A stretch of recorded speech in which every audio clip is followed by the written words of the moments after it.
So on that note, before we get into what we're going to talk about, the other day I just had my YouTube music play, like just I had searched, I think, like worship music or something, and I was listening to it on the way to work, and then it got to this point where like this just music started playing, and then like 5 minutes to the ride, it was still going, and I'm like, hold on, what is this? And then I pulled it up at a stoplight, and I'm like, it said something about like praise sounds, or it was like it's something like they would play at Bethel. Like it was like piano synth in the back the whole time. And I'm like, what in the world? And then I had a really fun time where for the next 5 minutes, I was like, all right, everybody, like, do you feel the Lord?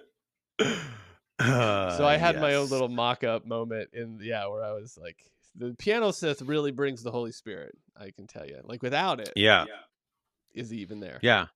They actually made an album called Synesthesia. Did you know that? Bethel did? Yeah. No, I didn't. That's the whole album. It's just instrumental. If I was gonna have an album name, I wouldn't name it Synesthesia or something. It's just, that sounds weird, just in and of itself. I would call it like Sounds of the Spirit or something. I don't know. Yes. Or the Blue Genie. Only some people will get that reference from Jim. Okay. So guys, new format for the Babbling Pastor podcast. We're gonna go through one topic a month. You guys are either seeing a little clip of this, or you're gonna see like the whole thing eventually. But we're gonna talk about stuff specifically directed, sometimes at pastors and sometimes directed toward the congregation. But today is specifically for pastors. So this is not only is this a niche, it is a niche of a niche here that we're gonna talk about. But one of the thing that you gave me a list, but I think this is a really good sort of topic to talk about. This actually has broad application, though. That's I mean, true, yeah. this has application. We're specifically talking about pastoral ministry, but the application for this would even be helpful for you in your secular job, right? That's true. That's a very valid point. So. Yeah, so it's intentionally prioritizing things that you're not gifted at, but you still need to do. This is going to be specifically the ministry stuff, though. And I can only I'm not obviously in full-time ministry. You are.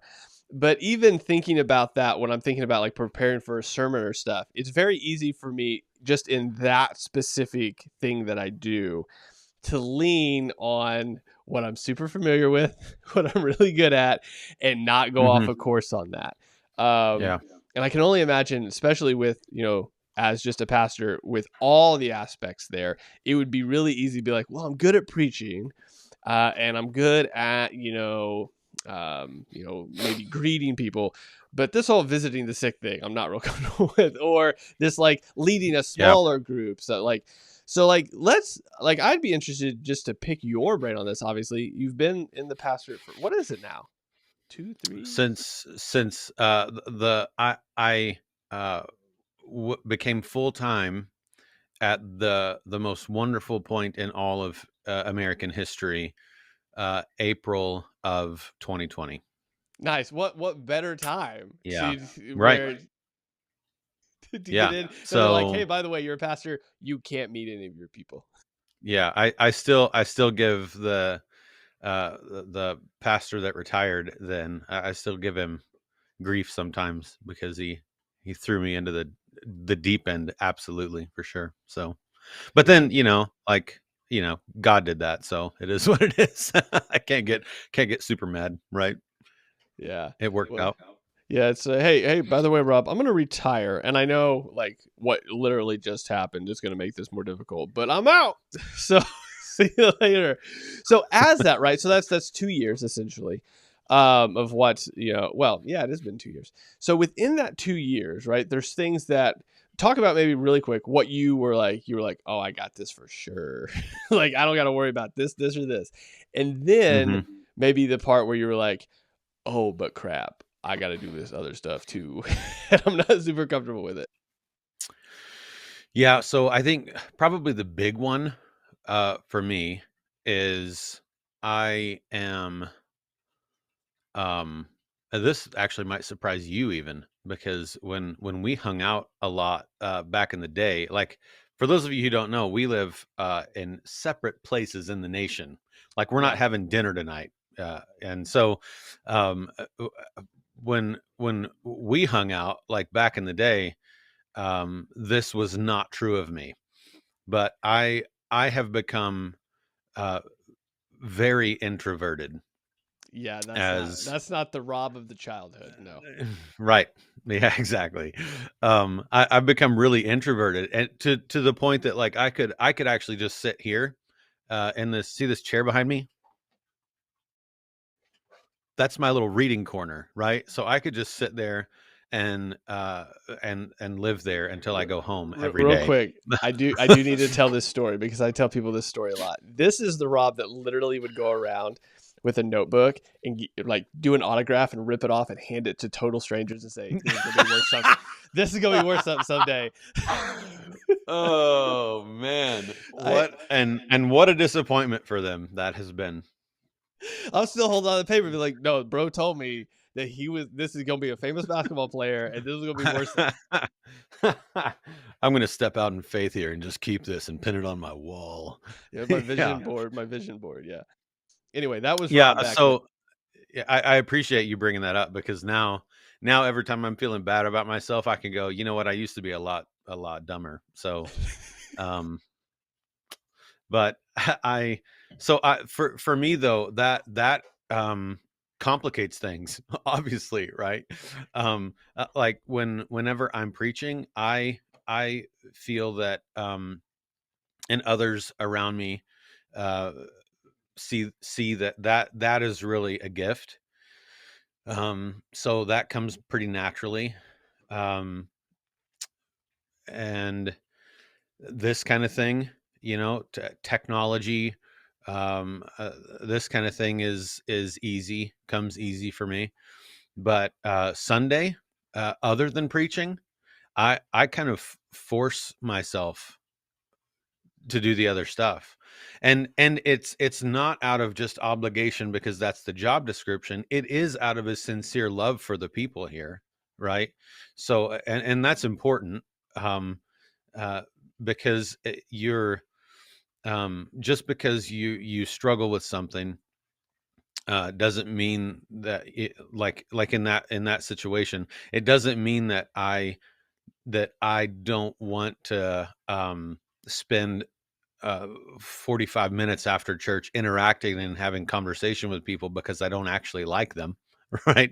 It's just not comfortable for me. Like and there are times, I'm sure, when a new person shows up and I have an awkward moment where I don't really know what else to ask to keep the conversation going, like and like I know that happens, right? And but so for me, that's one thing. And I think you joked about visiting the sick.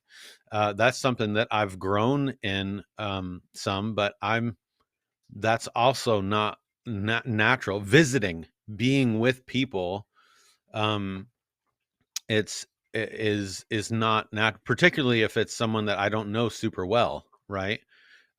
Like there are some people in our small groups now that have been a part of our small groups long enough that for me it's like easy peasy. It's just like having someone in my family around, right? So it doesn't take it out of me like some other things do.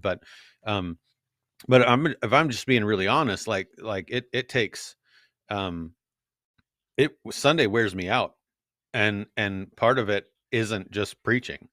um and so that's probably the biggest thing that I could think of personally that I have to intend, because that's part of it. That's what that's what that's what the people long for. It's actually biblically part of the job description. It's what I should be doing, is being with the people. And I can point to lots of conversations that have been good and helpful for me and for others, um, because I'm kind of training myself or forcing myself into those situations. I just had one of those conversations the other day. We just baptized two people Sunday, and they came to our small group that evening. And the young lady, it's a married couple, the young lady comes up to me at the end of that, and asks something that she'd been wondering about. She has siblings who ask her questions about the LGBTQ thing. And she knows what she believes, and she believes the right things, but she doesn't really know how to answer them and how to talk to them. So that isn't a super comfortable moment for me. Right. But it's necessary, and it was helpful for her. And so that's just one example, but there are lots of them. Yeah. Like that. And I think a lot of, so just talking about like, so just by nature of not only the area I live in, but the things I do as far as online, I know a lot of different pastors. And what's really interesting is that everybody, where you're good at one area, there's usually not a deficiency, but like you really got to work through the other areas, right? So there's some pastors that I know that are like, they're like, what they would prefer to do is just have everybody over all the time. They're super hospitable. They love that aspect of it. The preaching part, they don't really like them, like, because they don't feel like it's relational. They feel like it's like one pastor was like, I'd rather just have small group all the time, because there's a lot of feedback. There's a lot of back and forth, because I don't have to guess what people are thinking. And so, like, it's just very interesting in that. And you did bring up, and I don't have the screen set up, so I can't do this, but if you guys want to, 1 Timothy chapter 3, we do have qualifications for overseers. So I think we should probably read this really quick. And it says this, the saying is trustworthy. If anyone aspires to be the office of overseer, he desires a noble task. Therefore, an overseer must be above reproach, a husband of one wife, sober-minded, self-controlled, respectable, hospitable, able to teach, not a drunkard, not violent, but gentle, not quarrelsome, not a lover of money. He must manage his own household well, with all dignity, and keeping his children submissive. For if someone does not know how to manage the household of his own household, how will he care for the God's church? He must not be a recent convert, or he may become puffed up with conceit and fall into condemnation of the devil. Moreover, he must be well thought of by outsiders, so that he may not fall into disgrace or into the snare of the devil.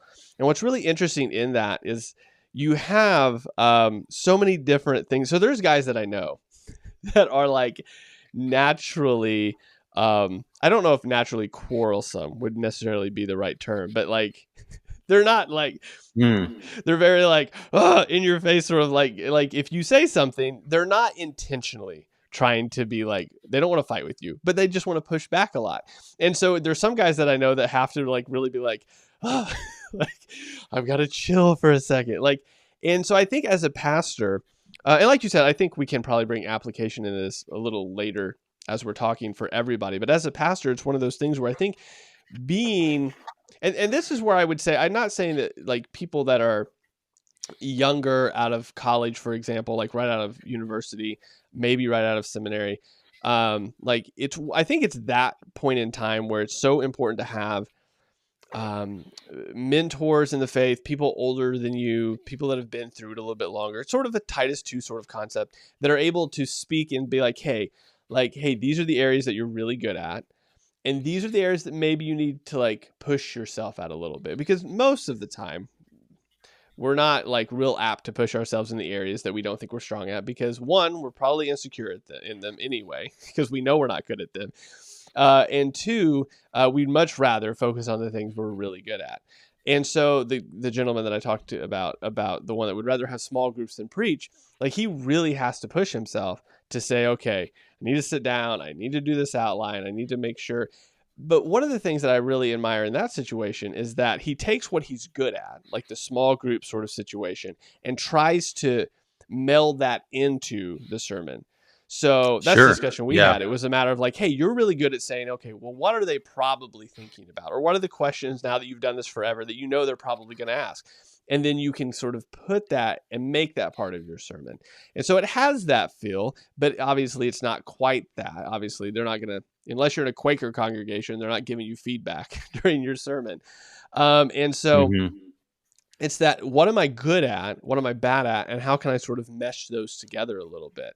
And that's just one example. But I think for me, one of the things that was really nerve-wracking, but growth producing was when somebody, her name's Sandy, she came up to me one Sunday and goes, "Hey, do you want to come and do some prison ministry with me? I need somebody there."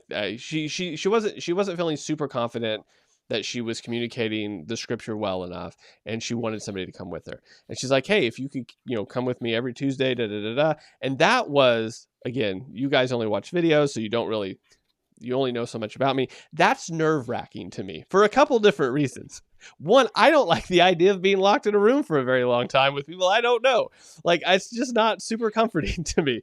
Like, not like just sort of in a room, but literally locked in. Like, you're not getting out. It's a prison. Yeah. It's intentionally not easy to get out. And so that was like super nerve-wracking, but it was one of those situations where it was like, if I don't make myself do this, one, I probably don't know what I'm missing out on. And two, like, maybe this could be used for growth. And I mean, that has been such a transformational thing in my life of forcing yourself to do something you don't like, knowing that you can literally fall flat on your face, but saying, okay, well, where can I grow? Where can I adapt? What benefit can I get out of this? And I think that's super helpful. The same thing with the visiting people. This is going to sound bad, and maybe it is bad. I don't know. I hate visiting people in hospitals. It's that I don't know what it is. It's just that feel of like, one, most of the time I don't know you when I'm coming there. It's probably like, I have this feeling that this is just as strange for you as it is for me. Because you can't get away. You're trapped in that bed. And me, some stranger that somebody has me coming to talk to you, is a little awkward for both of us. And so, again, forcing myself into situations like that, because, again, it's like you said, part of the job, I don't think is maybe the right way to word it, but that is ministry. And even if you're not good at it, it's that part that you kind of have to force yourself to do for the sake of the people that you're over. Yeah. Yeah. And I think some of that is in our head even, right? I'm similar. And I think that I've grown in this area, but especially at first, man, when I would go and visit someone who's in the hospital, it's like, I think because I was new at it, I I assumed that it was absolutely as awkward for them Yeah. as it was for me. You know, listen, there's a part of me and there's a part of you in the back of your head that's like, listen, I understand you don't want me here. I don't want to be here. Let's just do this because this is the way it's supposed to be. But like, in fact, though, that's not true. And I think I had to I had to get past that in my head, because there's a reason that the scriptures talk about visiting the sick, and how important that is. And it's because I mean, they're in a position in which they need encouragement. They need the scriptures. They need to be prayed over. And it truly is a service of ministry to love them in that way and in that time and place. And I think that I've never been more convinced of that than when my mother-in-law was passing away, and there was a lot of ministry that needed to happen among the family, which frankly could be even more awkward depending on the family, right? Yeah. But there was a lot of ministry that needed to take place. They were actually looking for solace and comfort, and they knew that they weren't going to find it by watching TV or something. Like at the end of the day, they needed to have the scriptures read. They needed to hear what is heaven going to be like? How do you know if you or she or they are Christian? How, like, they need that reassurance and comfort. And so, as awkward as that might be at first, I think that we have to get past that, and And perhaps if you're an older guy with more life experience, when you become a pastor, you've been through maybe both of your parents have passed away and you've been through some things like that.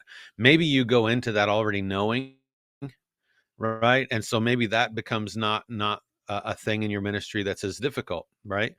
But for me, there are, it's not even just visiting the hospital that's difficult for me. It would be visiting in general. Because you and I have grown up in an era in which you don't visit people. Oh no, yeah. Right? This Like is just text me. you call and plan, or text, frankly, you're right. Text and hook up. In fact, when people are like, "Hey, we should get together sometime," I'm like, "Cool. Have your wife call my wife, because I don't know." And that's how it happens. And then magically my wife says, "Hey, so-and-so's coming over on this day," or whatever. Right. And it just magically appears and happens. But like, that's the era that we live in and that we've grown up in. But specifically for the elderly, they grew up with like pop-ins. You know what I mean? And like, but you need to give me like a few hours to put together the fake house at least. Don't just show up at my door, right? Come on. Like, There's laundry right there. The dogs are here. And they smell the high heaven. You can't come in this house, bro. Yeah. Let's just visit on the porch. But that's a cultural thing, right? That is just different between eras and generations. And so it's actually, it's funny because it's necessary that for some of the people in my church, I call and schedule a time to visit with them or have them over or those kinds of things. And for other people in my church, it's like not expected. And I could just stop by for a little bit, you know? Let's talk about that real quick. So I think that's really, that's a whole nother aspect to this. So when you're talking about as a pastor, for example, you have a multi-generational congregation. Most churches are going to be that way. And so not only are you having to sort of weigh, hey, what are the things that I'm good at? What are the gifts that I have? What are the things I need to sort of lean into intentionally to grow on? While at the same, like, that's hard enough. While at the same time saying, okay, well, how I approach those things vary with all of these different people. So with my older congregants, they just expect me to pop in. For sort of my, my middle-aged congregants, they kind of want to plan it a little bit. If I'm trying to, talk to maybe a teenager or like a young adult, like there's a whole nother aspect there where they don't even want to, like, they get anxiety even making eye contact. So now I have to like text them. Like, so there's this whole, there's this whole the background panic attack. Yeah, they look calm, but in their head, everything's exploding. So it's one of those things where, like, for all of these different people, not only are you trying to lean in and say, okay, I need to do these things, but I think as a pastor or somebody that interacts with a lot of different kinds of people, really knowing, hopefully this comes natural to some people, where you can sort of read people really well and kind of get okay, and sort of roll with those punches individually, so you kind of know. But if you don't do that, and this is something, again, I think this is where it applies sort of like outside of the pastorate, just to certain jobs. I'm a salesman for my job, so there's lots of different people I interact with on a very daily basis. So I've had to learn and adapt, which is honestly sort of been a transferable thing into pastoring. But I've had to learn to adapt really quick on how somebody's feeling, sort of their personality, how to intro a conversation. And I think that's what you just mentioned. There's a whole different dynamic underneath this other thing, to where now maybe you're not real good at hospitality and you're trying to lean into that a little bit. But now you have to figure out how to lean into that and learn that well with all of these different generational cultural things all involved. And so really, as a pastor, what you're trying to do, if you're trying to do it well, is like, at the end of the day, I think it can be really easy to get home and be like, I just don't know. Like, I give up. I don't know how to do this well, because what works for, Ethel over here doesn't work for, Jim. And you're just trying to figure out all it. So like maybe, I don't know, I know I'm putting you on the spot here. Maybe speak to that a little bit. Like, how have you navigated that well, where you're like, man, like what works for them does not work over here. And now I'm having to kind of, I had to, in my head, make mental folders of how to do this in different situations with different people and love them all well. Yeah. So a couple of things. First of all, that has to do, that dynamic is in everything that you do as a pastor, including preaching. Yeah, that's good. Yeah. But because I have to recognize who is in the who's in the room, who it is I'm speaking to. I mean, there are certainly scenarios in which you don't, if you're guest preaching or doing some sort of evangelism or conference or those kinds of things, of course you're not going to know everyone that's there, but and so it's going to be more generalized, but I have the privilege of knowing these people, and so I'm going to be able to, or let me rephrase that, based on our conversation, right? I should and must, even in preaching, address that multi-generational, multicultural kind of. And I mean, we're in Dickinson, North Dakota, right? So this is oil field country. There are people from everywhere here, and people of many ethnicities, from many cultures, from a bunch of different states, from a whole lot of different denominational backgrounds, some not from any church background. And so I have to, that's all stuff that you have to think about and navigate the whole time. And the answer to the how is actually simple enough that it's probably going to be a letdown to everyone. And it really is just, you need to get to know them. Yeah. You need to know these people. I've said from the pulpit a time or two, when I'm making application and maybe giving comfort or those kinds of things, like, I know you, and I know that some of you are struggling with these things or those things and this stuff, and I know that there are marriages in the room that are difficult. I know that there are moms in the room who feel like they're single moms because husband never shows up or comes or cares or whatever. Like, I'm able to say those things and interact with a lot of different people in the room, but you got to know them. Yeah. I'm sorry, I don't want to stop you mid-sentence, but yeah, go ahead. that is so important. I think that part right there, there are, especially, I think, one of the focuses, and this may have changed since I've been in college, but one of the focuses I know when I was in college coming out, and just so everybody is aware, this has been nearly 20 years ago that I was in college, just short of that, probably 18, 19 years.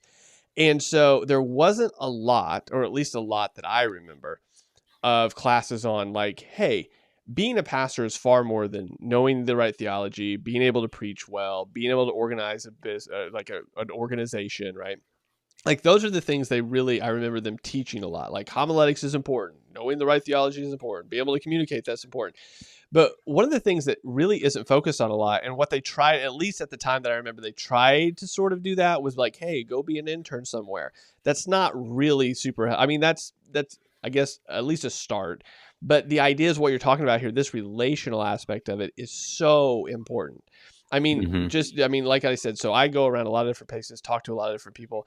There are people in each stop that I have, because they know I'm a believer, and we've talked about that all before, that like I have to be ready on my toes at any time, because I don't know when they're going to want to talk about certain things or what they're going to want to talk about.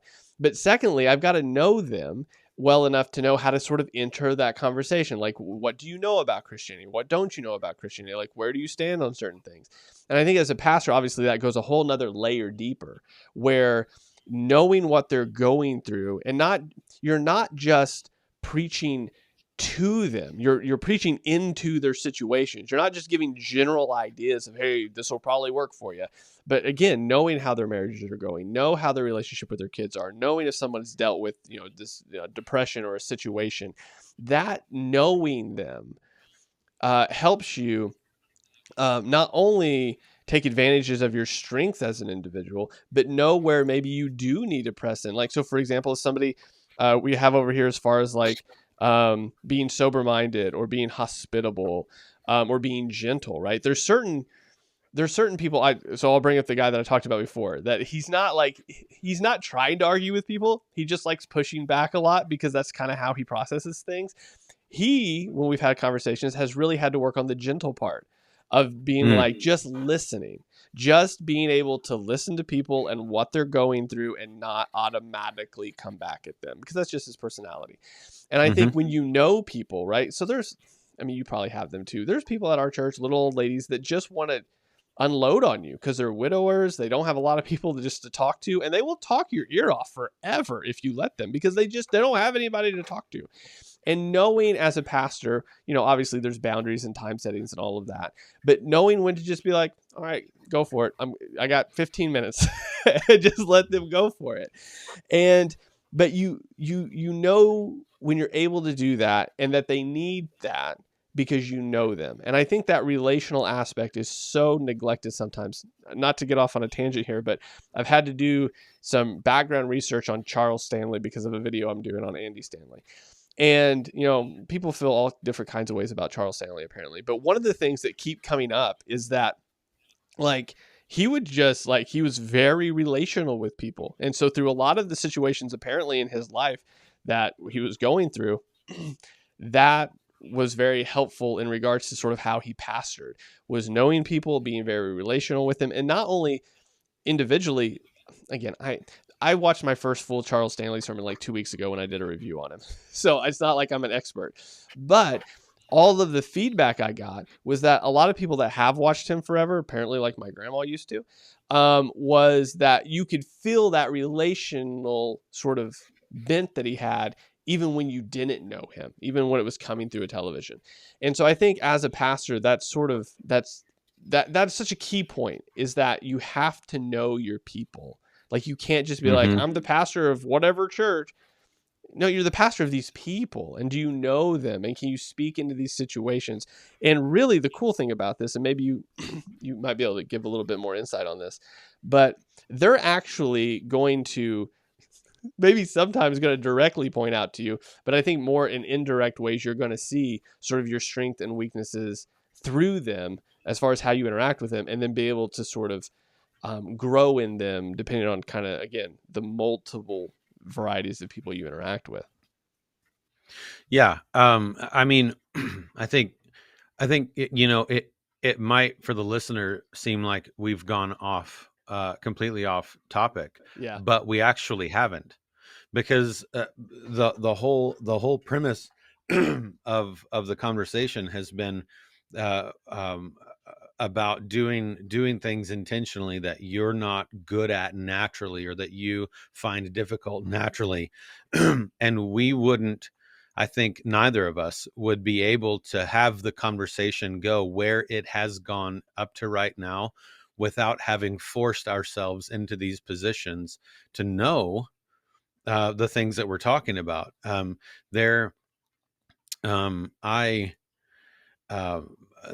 So here, another example, I think, of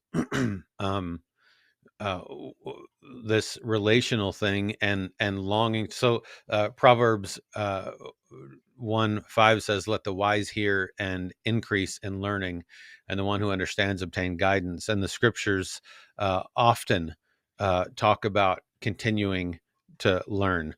That funny, the scriptures are sufficient in that as well. It's something that we learn from the scriptures, is that lifelong learning is important. You see through the Gospels, the disciples develop as they walk with Christ. You see Peter forced to do something he's not comfortable with, and going to Cornelius and his household, and which is I mean, it's anathema in their culture, right? To go and have conversation with these Gentiles and present the gospel to them and all this stuff. Now he went because the Lord told him to, but isn't that what we're talking about, right? And so you actually see example of this in the scriptures, and I think in my own, this has only been on the table for the past couple of days, and so I'm not even sure if this is possible, but it's been in my head a little bit to see if, and talk to the seminary that I'm attending, to see if I could tag on some extra classes at the end and fulfill not only my Master of Divinity, but also gain their Master of Arts in Theological Studies with an emphasis in counseling, biblical counseling. And that I think would serve me in multiple ways. One, it would help with this relational thing. It would help give me comfort and frankly more wisdom as to how to handle situations that come up that are difficult. And that right now I might be in a position where I have to prep for some meetings like this that are really difficult, and I have to think through them. And not that I will never not have to do that at some level, but and I even think that counseling would help me help grow my preaching, and that's even an area. So this is maybe a path to go down as well, honestly, with the whole conversation, because preaching, I think, is a gift for me. But there is no gift that cannot be improved upon, right? So there are aspects of my preaching that sometimes I feel like are lacking. I think it's fairly easy for me to preach to the head, and it's work for me to preach to the heart. Let me be a Stephen Furtick audience member going, that's good. Yeah, no, it's good. Yeah. But some intentional training in biblical counseling, and from different perspectives, and it will help me, I believe, grow in sympathy, and help me, I believe, in preaching to the heart as well. And so I think there's an expectation in the scriptures that we're going to continue to learn, or that we should continue to learn. It's part of us becoming more and more Christ-like in this life. And there's learning and growth that can happen in the areas that you already see as gifts for you. And really it's intentional when you continue to learn things and grow and continue training. And so I like, that's just something that I've just recently started thinking about, and I don't even know if it's possible, but I think that it would be helpful. And there will at least be some electives probably that I take, even if that other degree path doesn't happen, but for that specifically. But I think that's good. Well, and so I think that's good to tie in to this before we go down that path. So we're talking about the qualifications for elder a lot. I don't know of anybody that has been ever presented as pastor that is like 100% on all of these. Like there's some people that obviously are like incredibly self-controlled, very respectable, maybe a little hospitable. They're pretty good at preaching. Like nobody comes in as like, man, this is the dude that knocks everything out of the park. Usually, obviously there's none that are disqualifying. That would obviously be an issue and a big red flag, but he's maybe not exactly great in all of these. And these are the things obviously that, you don't have to be 100 in all of them, but they're identifiable, at least in you, that this is one of those things. And I think that's what, sort of to tie into what you're saying there, is that when somebody comes into the pastorate, maybe you're not great at hospitality, but you're willing to learn, or you're willing to sort of be like, it sort of gives me an anxiety attack if somebody's going to come over all the time. But I know that it's a thing that needs to happen, and I'm willing to grow in it. And even I think what you said there, pairing that with saying like, I'm good at this, but I think I could be better at this, is something that I don't want to say I don't often see in people, but sometimes I think the longer some people are in ministry, they just sort of settle into this like, well, I'm just not going to be like, this is it. This is as good as it gets. And there's not This is really me. yeah, this is me. This is my personality. And and so they're just like, well, this is what you're getting as regards to like preaching, or this is what you're getting in regards to counseling.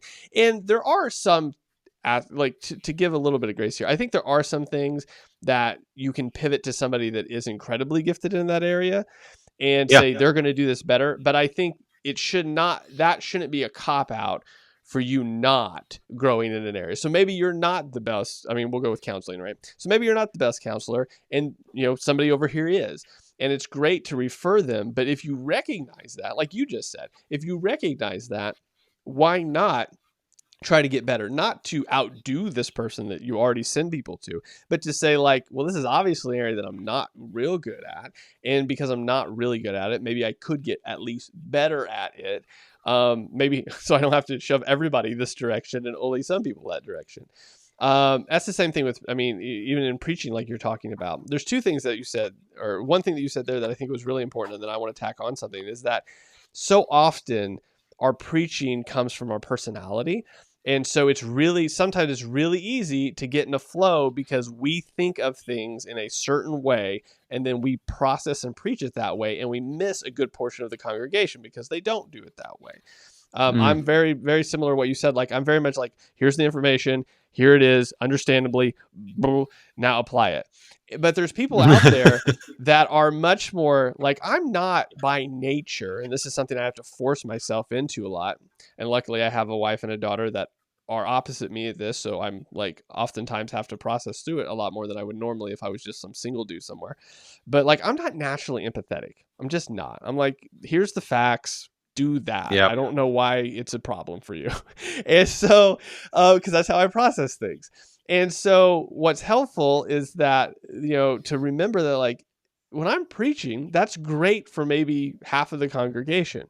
But the people that are much more empathetic or like need things communicated in certain ways, I'm missing them. And so to grow in that a little bit, I think like what you said about preaching to the head versus the heart thing is when we understand that, like, even if we're really good, and this is where I think sometimes when we know we're lacking in something, those are things that are really easy to grow in because we're like, we're going to have to force ourselves to do that. We're not good at it.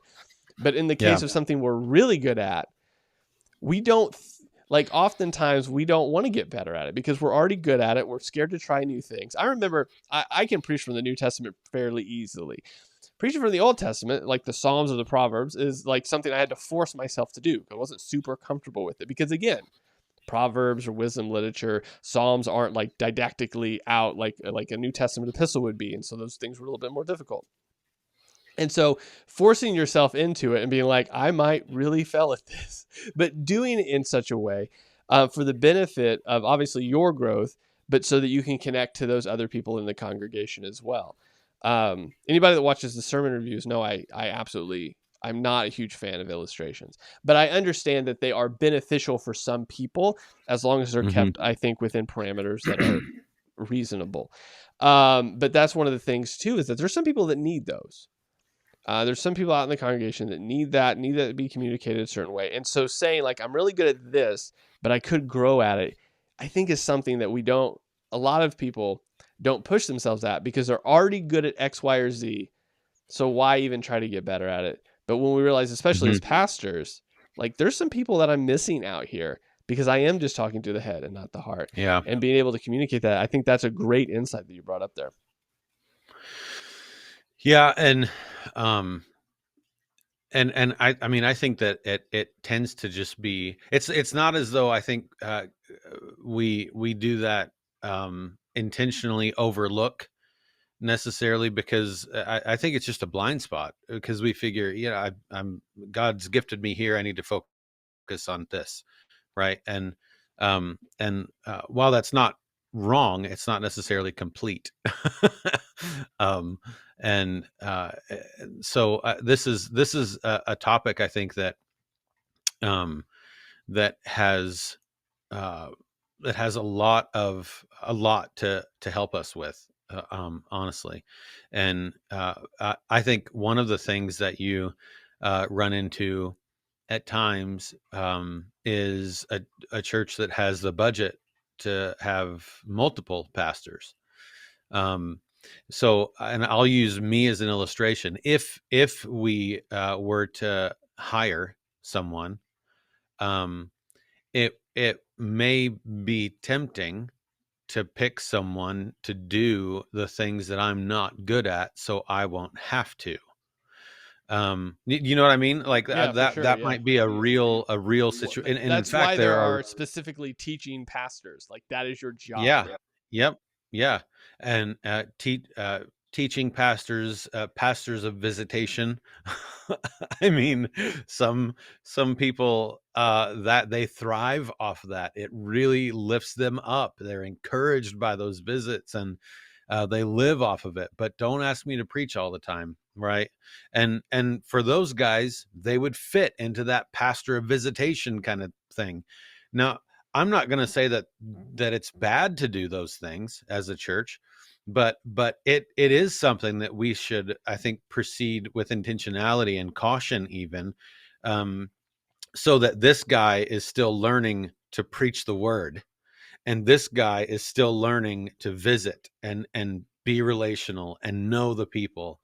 And you really, you can't find yourself in a position where you're hiring somebody to do the thing that is just as much elder ministry, and it's just not elder ministry that you're super good at. There are elders who aren't paid staff at our church who are more gifted than me at certain things, and it's not wrong of me to. So as a for instance, there are a couple of elders specifically that have been married for like 150 years, right? And they have solid Christian marriages. It would not be wrong of me to point a couple toward them to do some mentoring or that kind of thing. It would be wrong of me to do that if I did that so I wouldn't have to deal with it, or because my marriage is kind of rocky and I don't want to deal with that, so go talk to them. Like, so you can do that in a sinful way or in a way that's not helpful. And yet you could God has also gifted people differently on purpose, as that's the way he does everything, on purpose, right? So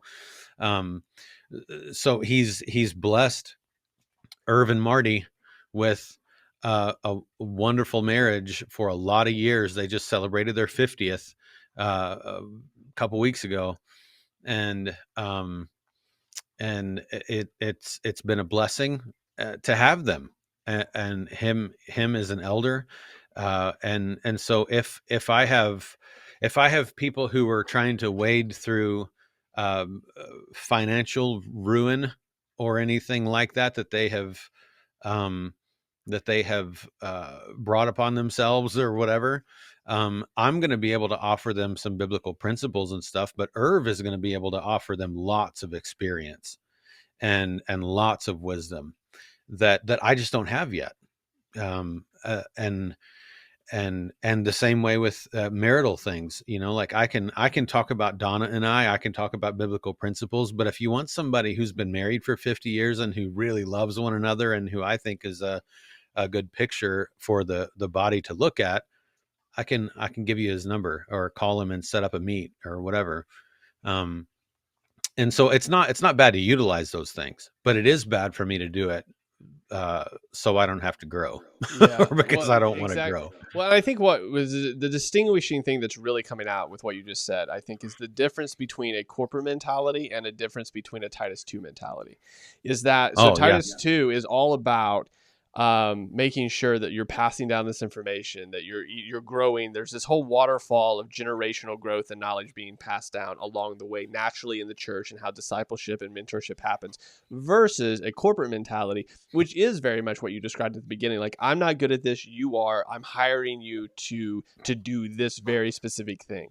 And like you said, that's not necessarily wrong, but if the intention is I don't have to grow because you're here doing the thing, versus hey, you are uniquely gifted and have a background that nobody else has, and you can deliver, some really good resources and knowledge to the body, versus I don't want to Mm-hmm. deal with this, so you just do it. And I think that's the difference between the corporate mentality and really what the church is supposed to be doing.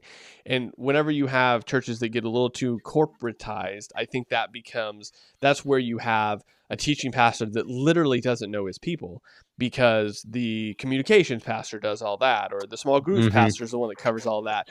And you don't ever see the teaching pastor except on a screen sometimes or whatever. That's all. The only interaction you have is he's on a stage somewhere, and I never really talk to him or see him. But I know like Jim over here, but Jim's never on the stage. And so I think that's where, again, when you're talking about qualifications for overseers and elders, like all of these things are important for that elder to have. He's not going to be great at all of them. He's not going to be a rock star at all of them. Obviously, this is the whole why you have multiple elders, or why that's really important, is so that your gift set can be utilized well for the body, but you're still growing in that, versus you're just so like just cubed into this is your thing. Don't worry about anything else. And that's where I think like the body starts falling apart, because you're not you're just here. Don't worry about doing anything else. Whereas a very Titus II mentality is like so broad in the sense of like, so Paul's thing to Titus is have older men teach younger men self-control. And you're like, one thing is like, well, that one thing kind of covers everything. So like have that really go through the whole body of like all of this, like you said, this knowledge that this person's accumulated, not only in 50 years of marriage, but however long he's been alive, is going to be able to speak into you and give you knowledge, so that later on, one, if you come across those, you already have some sort of framework, some sort of guidance to work with that situation, but also the people that come behind you are benefiting not only from your knowledge of the situation, but his knowledge of the situation. And this is where I think like all of this kind of, again, I do seem totally off from the initial topic, but as a pastor, leaning into some of the things you're not good at by sort of leaning on some people that are good at those is really, I think, big picture. What you see here is that isn't just helping you as a pastor, that's helping the entire congregation, because you've intentionally leaned into things you're not good at so that you can get good at them. And you've learned that from people that are good at them for the benefit of the entire body. And I think that's where, like you said at the beginning, this sort of goes outside of just the pastor. This could apply to everyone, whether they're in the body or in their corporate job or in their day-to-day, even family life. And this is what I said before. I'm not naturally empathetic, but I've learned how to be more empathetic from my wife and having to deal with, my kids that have totally different personalities than I do. And so you learn that for the benefit of the people around you. And I think that's, again, where it's more of a general application. But as a pastor, purposefully leaning into and intentionally leaning into the things you're not good at by learning from the people that are helps everybody at the end of the day, instead of just pegging yourself into one and trying to hire everybody else for all the other stuff. Yeah. And I think another thing that is, that's necessary, well, I guess two things that go hand in hand really, is in recognizing that I'm not good at this or that, or there's an embarrassing amount of room for growth in this thing or that thing. I think by nature of the gospel that unites us, we have to learn to show ourselves grace in those things as well, and not destroy yourself for 2 weeks mentally and spiritually and emotionally, and because you failed to do this or to act on that the way that you wanted to, or this counseling session, you should have done this differently, or I mean, there any number of things that might fit with what you're preaching, if that's not your gift, right? And you can, frankly, if it is your gift and you bomb, or you go up there and you say some things that it just doesn't click with anyone, and afterward you're like, well, no wonder it didn't click with anyone. That was stupid, Yeah, know. what And, pastor hasn't like, had Monday morning where they're like, well, I'm done, I quit, never doing that again. yeah. I know of none, actually. But I think it's really important to show yourself grace in that if your heart is truly in being intentional about growing in those areas, and you truly are attempting it, and you truly are studying and training as best you can from the Word, first and foremost, but even from other, I mentioned Irvin Marty earlier because they're people that I watch to grow in some areas. And so but you have to be willing to show yourself grace. And if you're like me and Sunday really wears you out, but just because of the overstimulated amount of relational things, then it's also necessary to plan time to come down from that, you know, and maybe spend some intentional and extra time in the Word and in prayer, and just with the. So I come in here. You see the light behind me. That's one of 3 lights that I have in here. And sometimes I come in here and shut the door and lock it and turn my lights out and turn a couple of these other lights on. And I just sit in here pretty much in the dark and do my devotions and just try to have time with God that is not about this job, that is just about me and God. And if I didn't do that, this would just be a job. It would just be something that I force myself to do on a weekly basis. Because I know that there are things that I need to do in this role to be an effective minister to these people that I'm not good at, or that I'm not natural at. And that wears, it wears on you. It wears you out. And so if there's no rejuvenating from your own private life, your own time with God, then I mean, it's no wonder you might run head first into burnout as a pastor, or have to switch churches every 4 years because it's just too much, and you need something new, and they need something new because they recognize that. You know what I mean? Yeah. Like, there's no longevity in that. No, I think this is perfect to sort of kind of start closing out this podcast with, or this sort of topic on, because those 2 things that you said, I think, are incredibly helpful. One, showing yourself grace is amazing, and having people around you that are able to tell you that when you don't want to hear it. There was a sermon I preached, it was 2 sermons ago, and it was terrible. I thought it was absolutely trash.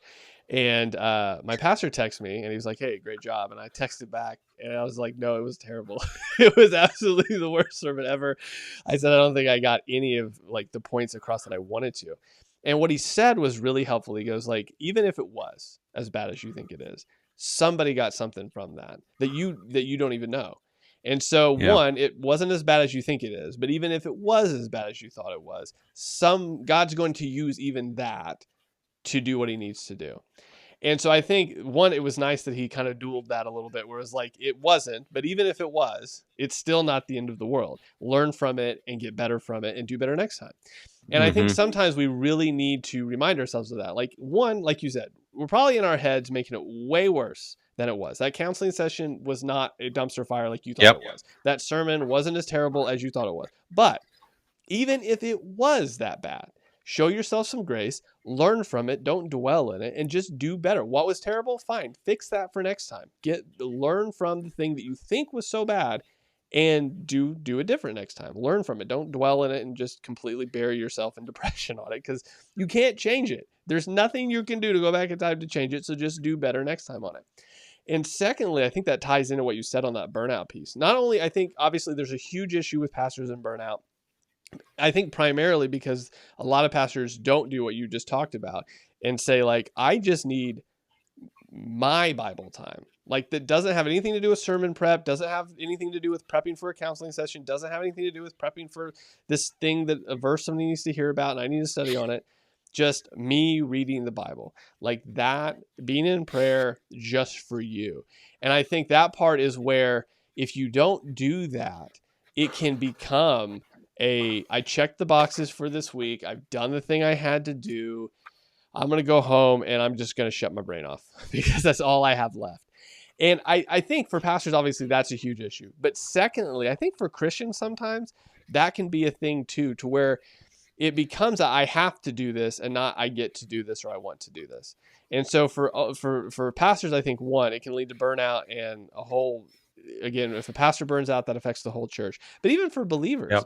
if it's an issue where you're just like, I have to do this, so I'm doing this, I think obviously that can lead to somebody, all sorts of things, sometimes at the worst case scenario, them just leaving the church altogether because they're like, this is just all about doing this thing and I don't want to do this thing anymore. And even in those situations, I think obviously those people need to hear, maybe from their pastor, maybe from people in their small groups, like, show yourself some grace. Like, this is not like, Jesus loves you. He saved you, not because you do all of this, but because he wanted to. And so knowing that, and then hopefully, this is the last thing I have to say before we sort of close it out. I think intentionally building in, and I cannot brag on, Nia is her name, she leads our children's ministry, enough, because she has intentionally built into Sunday morning, the children's ministry, to where every week it's a rotating list of people. So you're not doing it every single week. You have 1 week of the month. Sometimes you can actually rotate out to where you're not there for a whole month and then you rotate back in. But the point is, you're part of the body. You're hearing the sermons. You're not missing every single Sunday because you're having to do this children's church thing. It's intentionally built to give people that breathing space. And as best as she can, she tries to give you like the sort of the bones of the lesson and then lets you sort of build the meat out of it so that you're not even stressed about what you're going to teach about. She has the bare bones of it. And then you kind of get to use your personality about being creative about what the craft is going to be, kind of what are we going to dig into a little bit more specifically. And that helps, I think, with burnout too. My pastor specifically, anybody wants to know why I preach once a month? It's not because I'm like great at it. It's because he's like, I think you have a little gift of it, but I just need a minute. He has so much stuff that he does that he's like, I need a break. And I feel comfortable enough with you doing that so I can focus on some other task that week that I'm not able to on the other weeks. So I think building that in and knowing that about yourself is incredibly helpful. So that's a lot, but that's sort of the last of what I have there. Yeah. And I think it's important, and something that you said kind of makes me cringe and chuckle at the same time, because you're right. And it was when you were the struggle that a lot of pastors really are missing, that time in prayer and in the Word, which is the very exact reason in Acts that the deacons became a thing. Because Peter, there was an issue, a ministry issue, and it says, so the 12 summoned the congregation of the disciples and said, it is not pleasing to God for us to neglect the word of God in order to serve tables. Therefore, brothers, select from among you 7 men of good reputation, full of the Spirit and of wisdom, whom we may put in charge of this need. But we will devote ourselves to prayer and to the service of the word. That is actually the primary job of the elder and pastor office. It even more than the visiting, even more than just the relational stuff. The scripture seems to make clear there that if we're fumbling the ball on this one, we're fumbling the ball on eldership in general, and not a. I would even say there probably are lots of false teachers who would agree that if that your sermons, your teaching, preaching ministry, even the teaching that you do inevitably when you're counseling or Bible study things or whatever, All of that is an outflow. It's an overflow of your own personal time with God and how you're growing in the knowledge of the word. Your prayer time affects all of these things. And so if you're not devoted personally to prayer and to the word, then your ministry in general is going to be not what God intended for the ministry to be. And so, that would be, and maybe that's a good way to end it, because like at the end of the day, that's where you start any of these things, because the scriptures are a mirror, right, for us to look into, to see the gospel, to be reassured of our faith, to help us make our calling and election sure as Christians, but also so that we can see pretty clearly the flaws and the dings that need to be worked out of the body, right, of ourselves. And if you're not personally in the word, personally growing, personally walking through a Bible reading plan or whatever your thing is, and personally taking time to pray, and not just checking a box off, but actually engaging with God, then of course all this other stuff is going to be cumbersome and difficult. Yeah, no, I think that is a great place to end. If a pastor can get so far on their personality and their own set of giftedness, but that's never going to be far enough in regards to the congregation. You're going to have to rely on the Lord, again, like you said, in prayer, and they've got to know you're a praying pastor, in the word, and they got to know you're in the word, because again, ultimately, it's not about your charisma or your personality or what you can do. It's inevitably about what God is going to do through you and how you utilize those gifts. So I think that's great. Guys, hopefully that was helpful to you. If it was, make sure you leave a like. Make sure you share it with a pastor that maybe needs some encouragement. Or if you're a new pastor, hopefully you did find that encouraging and helpful. And if so, again, make sure you like, share, all that cool stuff. Leave a comment below. And we'll talk to you next time, won't we, Rob? We'll see you next month. Yeah, we'll talk to you next time. And you'll just be forced once again to listen to us next time. Hey, that's the Babbling Pastors podcast. We'll see you later. Bye.